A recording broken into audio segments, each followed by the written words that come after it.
Հելոին, զվարճալի տոն, որն իրականում ունի խորը թաքնված իմաստներ։ Եկեք տեսնենք, թե ինչ է ասում նախկին սատանիստ եւ սատանիստական եկեղեցու ղեկավար Ռիան Սվիգելարը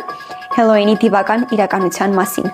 Կարծում եմ լավ կլինի սկսել նրանից, որ շատ մարդիկ նույնիսկ չնչին պատկերացում չունեն, թե ինչ նշանակություն ունի Հելոինը եւ ինչ է նշանակում այն նշելը։ Մեծամասամբ սա կապված է այն բանի հետ, որ Հելոինը դարձել է հանրաճանաչ մշակույթի մի մաս, եւ շատ քչերն են մտածում, թե իրականում ինչ է այն խորհրդանշում։ Ամենից շատ անհանգստացնող փաստն այն է, որ նույնիսկ քրիստոնյաներն են սկսել նշել Հելոինը։ Անտոն Լավեյը, Սատանայի եկեղեցու հիմնադիրը, ասել էր. «Ես ուրախ եմ, որ քրիստոնյաները թույլ են տալիս իրենց երեխաներին գոնե տարին մեկ անգամ տոնել Սատանային։ Եվ եթե մենք որպես քրիստոնյաներ նշում ենք Հելոինը,